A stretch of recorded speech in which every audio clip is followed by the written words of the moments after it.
Okay student, अब हम start करेंगे सी प्लस प्लस।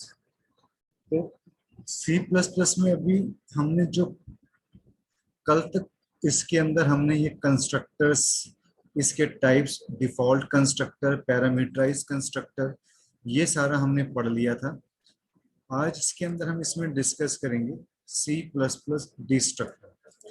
तो डिस्ट्रक्टर का मीनिंग आपके पास क्या होता है? Destructor works opposite to constructor.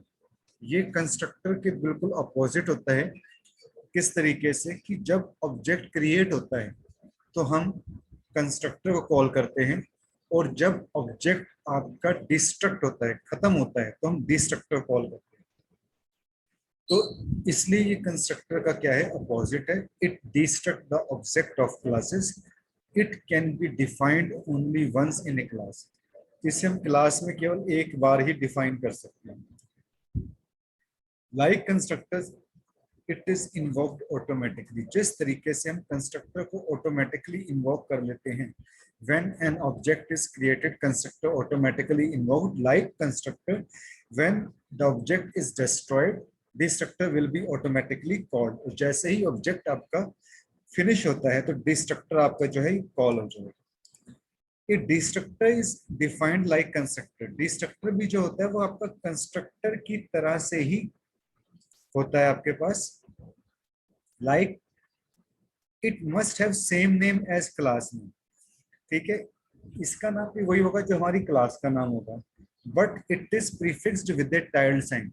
लेकिन इसको हम किससे प्रीफिक्स करेंगे? टाइल्ड साइन से हम प्रीफिक्स करेंगे। ये होता है tilde sign. C plus plus destructor can not have parameter. इसके पैरामीटर्स नहीं होते इसमें। ठीक है, moreover modifiers can not be applied on destructor. इसमें जो है हम मॉडिफायर्स को भी इसके ऊपर अप्लाई नहीं हो सकते। तो अब हम इसमें देखिए डिस्ट्रक्टर को हम किस तरीके से यूज करेंगे। जो स्टूडेंट्स अभी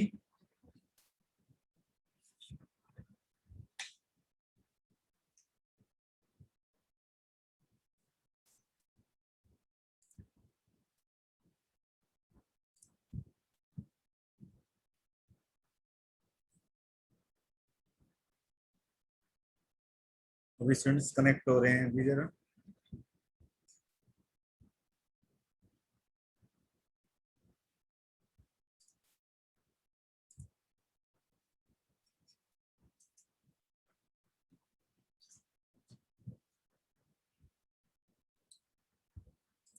तो इसका एक एग्जांपल हम देखते हैं यहाँ पे। देखिए, सबसे पहले हमने यहाँ पे क्या काम किया? एक क्लास ली। ठीक है, एक क्लास ली। यहाँ से क्लास का नाम हमने क्या यूज किया? एम्प्लॉय। ठीक है, class is a keyword. Employ क्या है? क्लास का नाम है। ठीक है, यहाँ पे मैंने पब्लिक यूज कर रहा हूँ। पब्लिक क्या है? मैंने आपको प्रीवियस प्रोग्राम के अंदर बताया था कि public is a assess specifier, visibility mode हम जिसको बोलते हैं। यहाँ पे हमने क्या काम किया? कंस्ट्रक्टर को मैंने इन्वोक्ड किया। ठीक है, और मतलब ये हमने यहाँ पे कंस्ट्रक्टर को मैंने यहाँ पे क्या काम किया? मैंने डिफाइन किया है इसमें। अब मैं यहाँ पे देखो, ये मैंने टाइल्ड का साइन डाला। ये टाइल्ड का साइन देखो कहाँ पे होता है आपके पास? एस कीबोर्ड में एस्केप की के नीचे होता है आपका। कीबोर्ड में एस्केप की के नीचे, और आपका जो है इसमें वन से पहले होता है।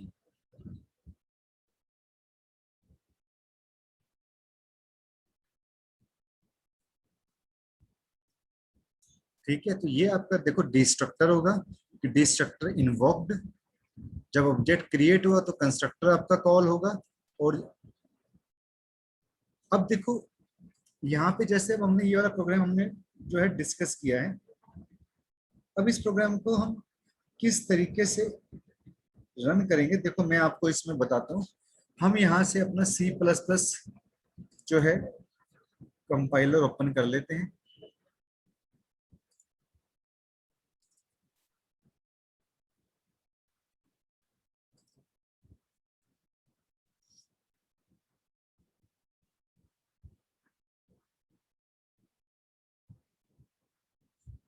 तो आज का जो हमारा इसमें टॉपिक होगा वो डिस्ट्रक्टर होगा। जो स्टूडेंट्स बाद में कनेक्ट हुए हैं मैं उनको बता रहा हूँ कि कंस्ट्रक्टर का यूज किया था कि जब ऑब्जेक्ट क्रिएट होता है तो कंस्ट्रक्टर कॉल होता है, और जब ऑब्जेक्ट खत्म होता है, डिस्ट्रक्ट होता है, तो हम डिस्ट्रक्टर को कॉल करते हैं। तो मैं यहाँ पे आज हम यूज कर रहे हैं use of destructor, hash include iostream.h, hash include conio.h। एक क्लास हमने ली एम्प्लॉय पब्लिक, एम्प्लॉय जो है वो क्लास के नाम से मिलता है। तो ये क्या बताया था मैंने आपको कल कि ये कंस्ट्रक्टर कहलाता है। इसको हम क्या बोलेंगे कि ये आपका कंस्ट्रक्टर है, कंस्ट्रक्टर इन्वोक्ड।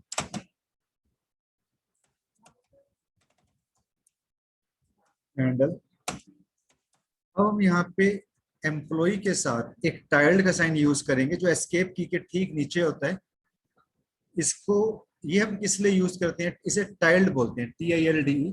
ये हम किस लिए यूज करते हैं, जब ऑब्जेक्ट को हम फिनिश करते हैं तो इसको हम यूज करते हैं। तो यहाँ पे जब ये हम क्लास नेम के साथ यूज करेंगे तो ये डिस्ट्रक्टर कहलाएगा। यहाँ पे हमने कंस्ट्रक्टर को डिफाइन किया हुआ है, कंस्ट्रक्टर डेफिनेशन। और यहाँ पे हम इसमें क्या काम करेंगे, डिस्ट्रक्टर को हम डिफाइन करेंगे।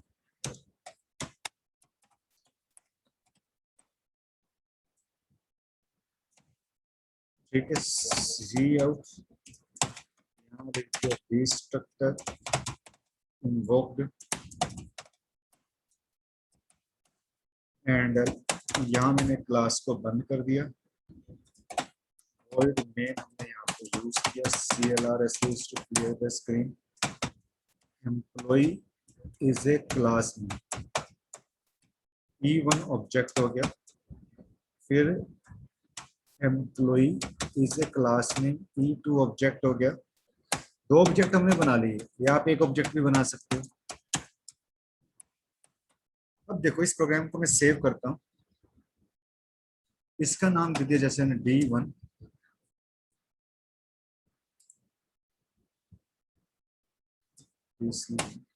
कंट्रोल F9 प्रेस किया मैंने यहाँ पे।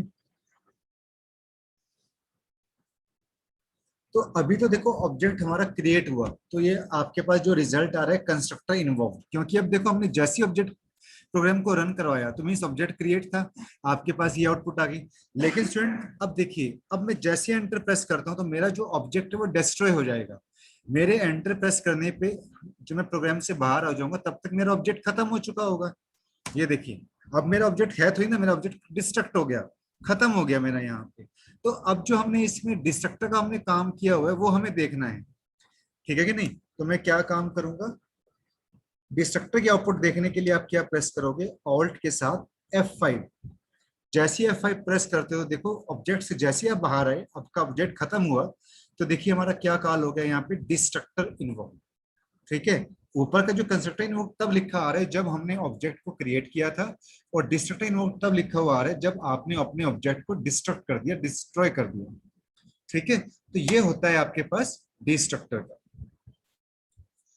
मैं यहाँ पे CLR लगा देता हूँ ताकि आपको कंस्ट्रक्टर वाला जो है वो शो ना करे। आप ऐसे भी यहाँ पे काम कर सकते हो कि CLR लगा दो, इसको अब यहाँ से क्या करो, सेव कर दो, कंट्रोल F9 प्रेस करो।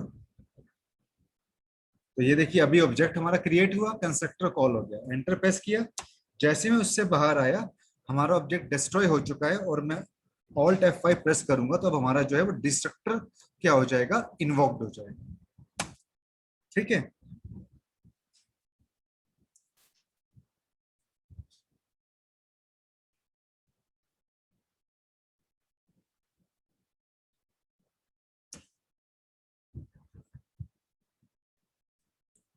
अब इतना स्टूडेंट आपको कंसेप्ट क्लियर हुआ, तो गुड आफ्टरनून जी। ये जो आपके पास, तो मैंने जो आपको बताया पूरा कंसेप्ट मैंने आपको ये बताया कंस्ट्रक्टर के बारे में और डिस्ट्रक्टर के बारे में। जब हमारा ऑब्जेक्ट क्रिएट होता है तब कंस्ट्रक्टर कॉल होता है, और जब हमारा ऑब्जेक्ट फिनिश होता है तो जो है वो हमारा डिस्ट्रक्टर कॉल होता है। तो ये कंसेप्ट था ओवरऑल कंस्ट्रक्टर डिस्ट्रक्टर के बारे में। हाँ जी वैभव बोलो।